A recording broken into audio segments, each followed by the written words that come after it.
Before the stars, before the earth, before light itself, there was nothing. Just an endless, dark, silent ocean stretching into forever. But deep within that emptiness, two ancient forces drifted through the void, slowly, inevitably spiraling toward each other across an eternity of darkness. And when they finally collided, the universe felt its very first heartbeat, a flash of energy unlike anything before or since. This was the moment everything began. This is the story of the true first gods, not the ones you learned about in school, the ones that came before all of them. To understand this story, you have to imagine a world with absolutely nothing in it. No ground, no sky, no horizon, just water, dark, featureless water in every direction, forever. Beneath the surface, it was even more desolate. Lightless depths sinking endlessly downward, no creatures, no movement, just ancient, heavy stillness waiting for something to happen. The first presence was called Absu, the sweet, fresh water. Picture a vast underground river that has never once been touched by sunlight. Calm, patient, perfectly still, glowing faintly gold in the darkness. The second was Tiamat, the immense saltwater ocean. She was everything Absu was not, wild, churning, immeasurably powerful. Her waves crashed with a fury that shook the foundations of nothingness itself.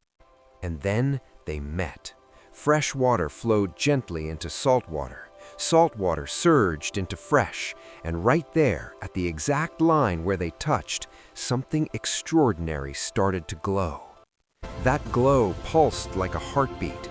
Tiny particles of light began swirling together, gathering energy, building towards something that had never existed before, divine life. From that radiant point of contact, the first beings emerged, rising slowly from the deep like ancient dreams taking physical form for the very first time. They were called Lahum and Lahamum, twin serpentine creatures covered in silt and mud, shimmering faintly as they coiled around each other. They were raw, unfinished, the rough draft of divinity itself. But creation was just getting started. From Lahum and Lahamu came something far grander, Anshar, a being of pure celestial light, so vast that he literally became the entire sky. And below him emerged Kishar, solid, immovable, ancient. She didn't live on the earth, she was the earth.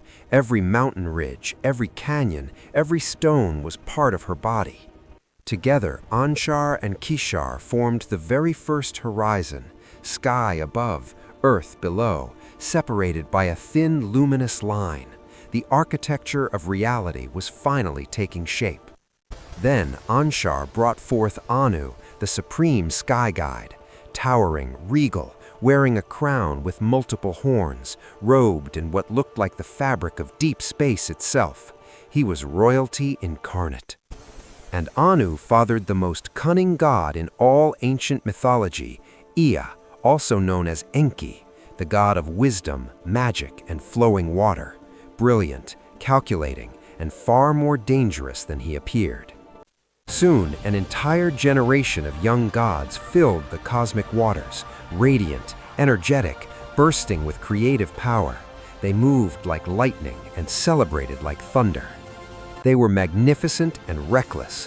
One spun galaxies from fingertips, another sent shockwaves through the water with a single clap. They were young, powerful, and completely unaware of the chaos they were causing. Because here's what they didn't realize. They were making all this noise inside the body of their ancient mother, Tiamat. Every movement sent tremors rippling through her entire being. And Absu, their father, the once calm freshwater, could not endure it any longer. His golden stillness began to crack. His patience, which had lasted since before time, finally shattered. A shadowy figure appeared at Absu's side, Mumu, his advisor, whispering close, feeding the anger. Together in the darkness, they began to form a terrible plan. Absu went to Tiamat with a demand that would change everything. He wanted to destroy their own children, every single one.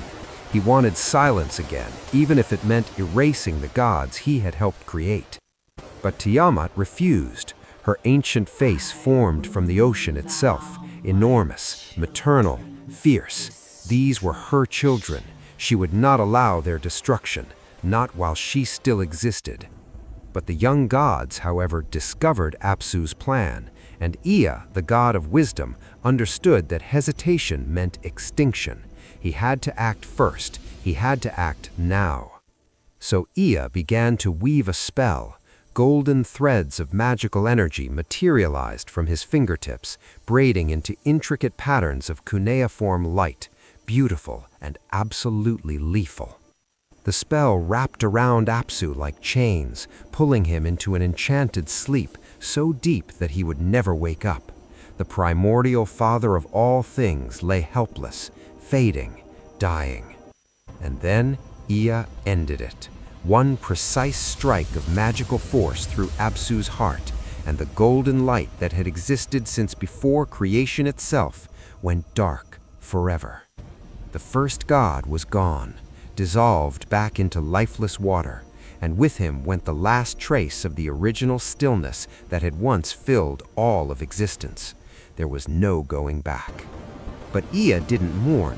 Instead, he built his palace directly on top of Absu's remains, a magnificent temple of turquoise and gold, rising from the body of his own ancestor.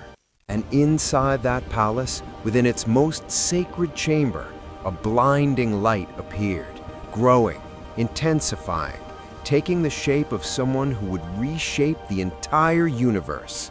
This was Marduk. 4 blazing eyes, storm clouds wrapped around his shoulders, lightning crackling between his fingers. He was unlike anything the cosmos had ever produced, and he knew it.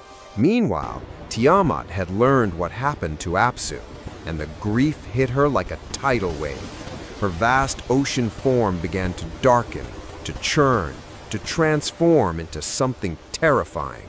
The mother who once protected her children became a dragon. Multiple serpentine heads split from her form.